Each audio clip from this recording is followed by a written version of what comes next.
All right, so our next presentation will be by Kritika Maharian, and Dr. Rayburn will introduce her.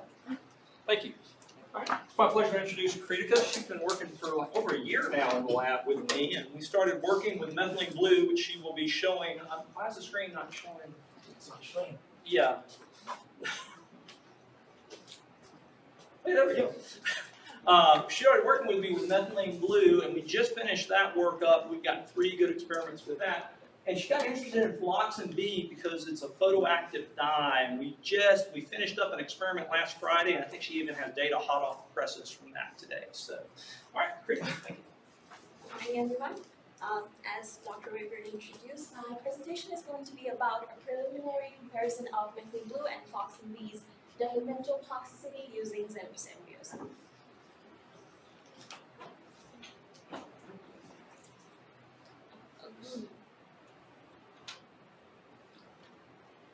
I want to begin my presentation by actually introducing PTAX. So PTAX is frog embryo teratogenous assay Xenopus.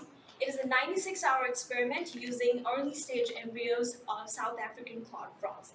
The main reason we use these frogs is because they develop outside of the body, which makes it easier to expose them to chemicals and proteins and directly observe their developmental effects.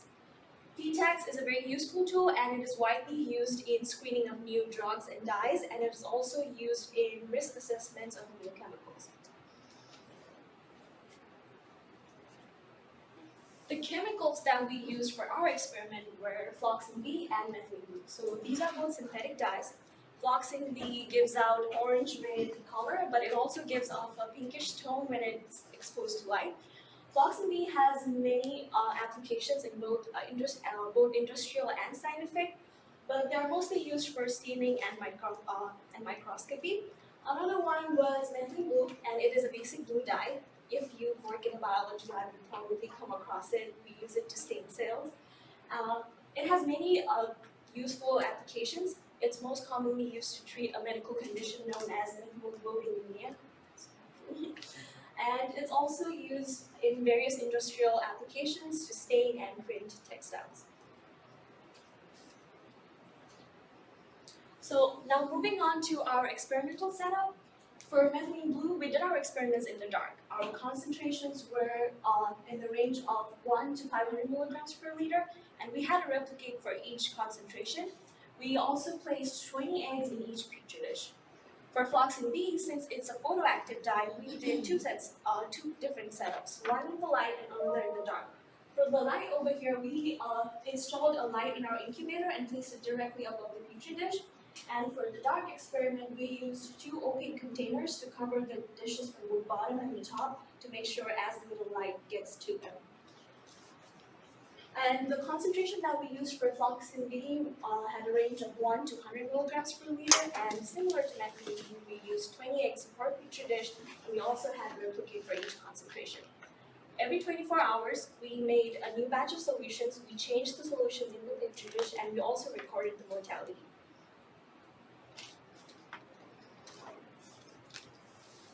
Now, after our 96-hour experiment was done, we noted any malformation that we could observe, and we also did wet measurements. So to do that, we used an image processing program known as ImageJ. So the way it works is it uses the scale in the picture to calibrate, so when you trace your embryos, it automatically generates the length.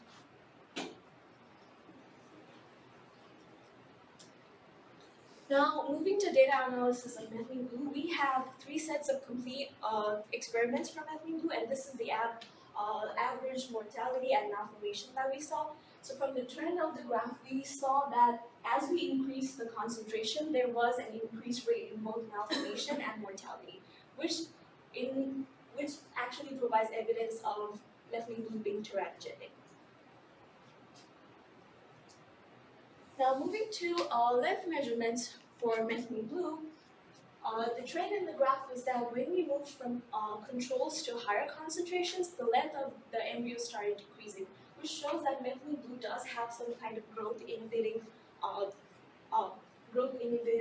in these embryos. We do not have data for 500 milligrams per liter because we saw 100% mortality.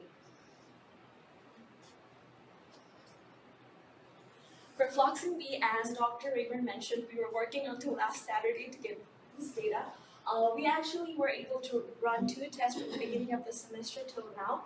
But for our first test, the embryos from concentration 20 milligrams per liter to above did not survive after 24 hours. So that led us to do some problem solving and troubleshooting, and we changed our concentration range. We also used a new container of dye, and we got these results. So similar to methylene blue, the trends were, as we increase the concentrations, yes, the mortality and malformation also increased, but the thing to pay attention to over here is the difference between light and dark. The mortality rate in the dark setup is so much less than the one in the light setup. And that shows the photoactive ability of Phloxine B.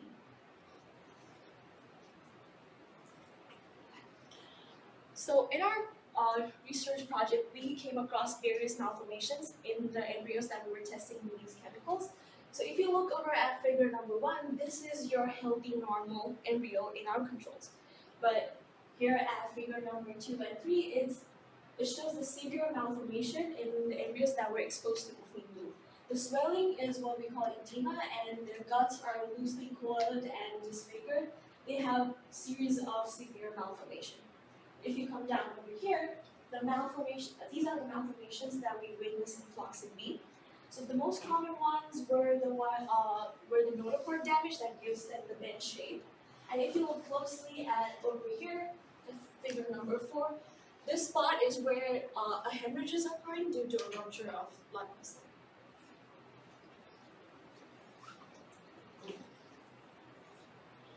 So from our complete 3 sets of experiment from methylene blue, these are the range of LC50, EC50, and TI that we observed. LC50 is lowest concentration 50, which means that you would observe a 50% mortality. EC50 is effective concentration 50, where you would see 50% malformation. And TI is teratogenic index. It tells you whether or not that chemical we are testing is teratogenic or not. For any value of TI more than 1.5, it is supposed to be teratogenic. And from our test, we saw that methylene blue does have teratogenic effects. For Phloxine B, we are still working on our preliminary test, and we still need to make a lot of modifications to our test to get more precise and optimum data.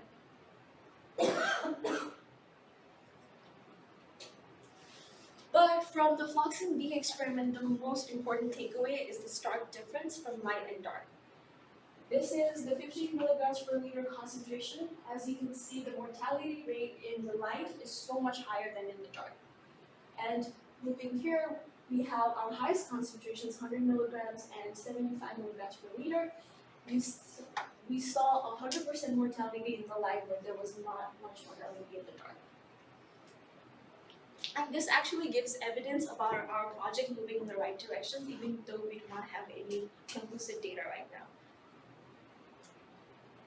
So I wanted to conclude my presentation by talking more about the implications and our goals from this project. So our goal is to test series of commonly used dyes and test their potential risk and their teratogenic and developmental effects. We also wanted to raise awareness regarding the commonly used chemicals in our daily life, especially here in Alabama where we have such unique and diverse ecosystem. It can create significant impact. So we just want people to be more mindful of what they are putting out in their environment and just be mindful of their choices. Lastly, I would like to acknowledge Benedict Fowler. If you were here yesterday, you might have seen his presentation in acid fusion. That research is also part of our project, and I would also like to acknowledge Sylvie Wolfram for her assistance in this project, and of course Dr. Rayburn. And I would like to extend my gratitude towards Department of Biology for funding this experiment. Thank you.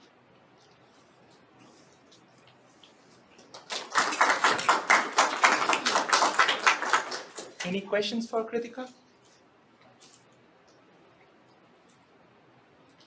I have one question. My question is like you talked about ImageJ, right? So that software is like a free software, or you have to pay for it? It's a public domain free software. Okay, thank you so much. Yeah. Any other question? Can you put the picture of the petri dishes of the light and dark where you said, like, as you can see the, like, can you show me what you're looking at to say, like, which one was which? Oh, this is the dark one and that's light one. I labeled them, but I'm not sure.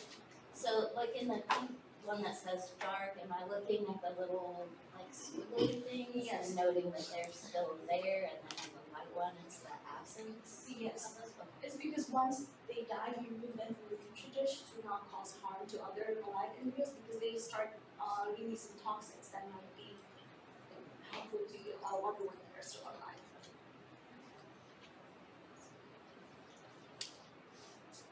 All right. If no more questions, let's thank our speaker again.